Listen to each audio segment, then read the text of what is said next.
नमस्कार, मी सुनील. आपण पाहतात आवाज इंडिया मराठी. आता एक नजर टाकूयात महत्त्वाच्या घडामोडींवर. डोनाल्ड ट्रम्प यांनी इराणला दिलेल्या धमक्यामुळे आंतरराष्ट्रीय पातळीवर तणाव वाढला आहे. त्यांनी इराणला होर्मुझची खाडी खुली करण्यासाठी आज रात्री 8 वाजेपर्यंतचा वेळ दिला आहे.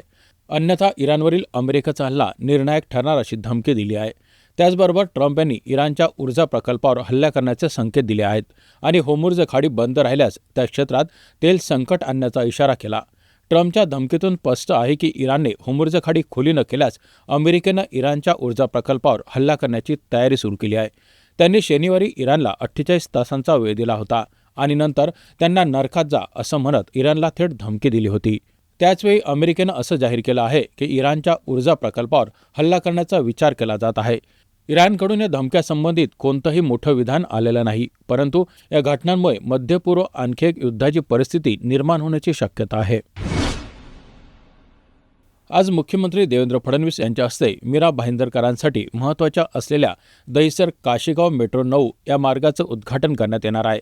या मेट्रो मार्गामुळे मीरा भाईंदर ते मुंबई दरम्यानच्या प्रवासाला अधिक जलद, सुरक्षित आणि सोयीस्कर बनवण्यात येणार आहे.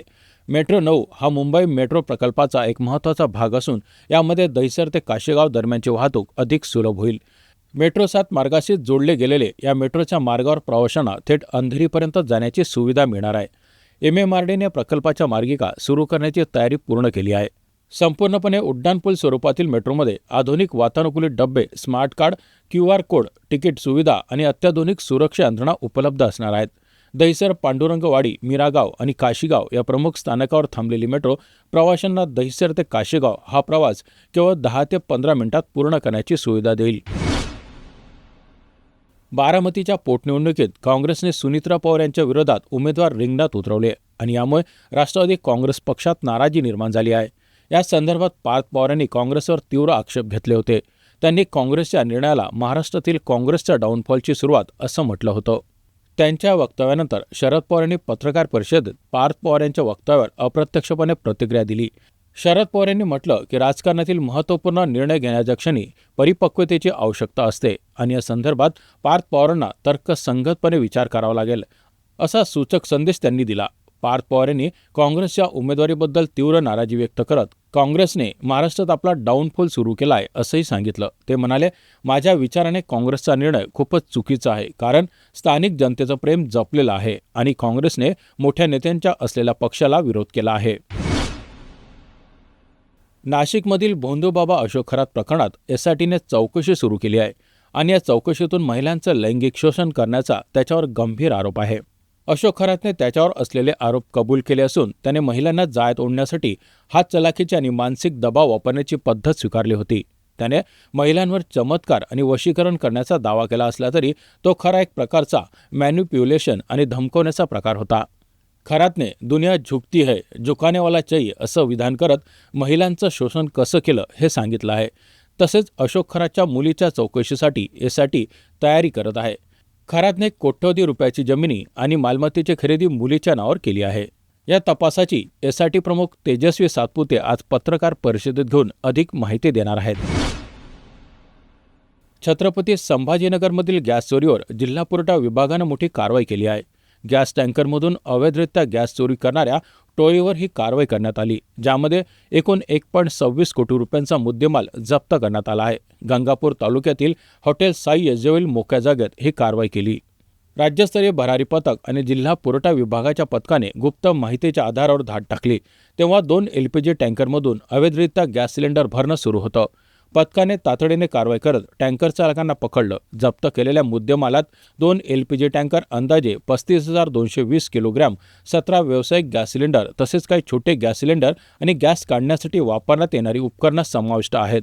गंभीर गुन्ह्याच्या आरोपाखाली टँकर चालक आणि संबंधित व्यक्तीविरुद्ध जीवनावश्यक वस्तू कायदा 1955 आणि LPG पुरवठा आणि वितरण आदेश 2000च्या अंतर्गत गुन्हा दाखल करण्यात आला आहे. भारत सरकारने इंधनाच्या पुरवठ्यात कोणत्याही प्रकारच्या अडचणी येणार नाहीत याची खात्री दिली आहे. तसेच सामान्य नागरिकांसाठी काही महत्त्वाच्या घोषणाही केल्या आहेत.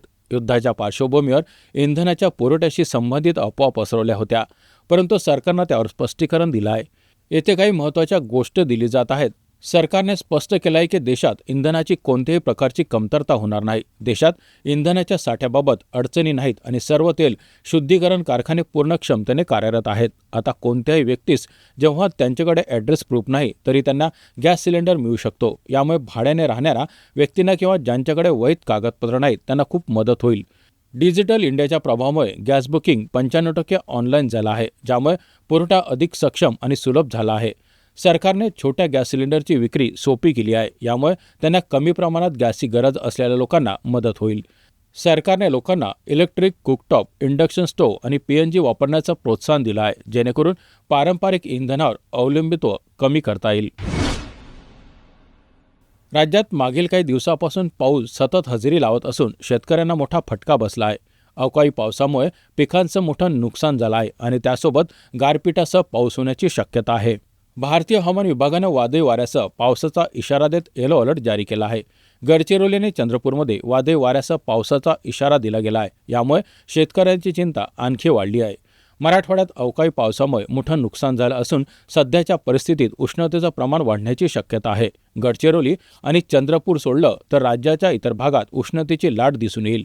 पावसाच्या प्रमाणात कमी होण्याची शक्यता असली तरी त्याचा फटका शेतकऱ्यांना दूरगामी प्रभाव टाकू शकतो.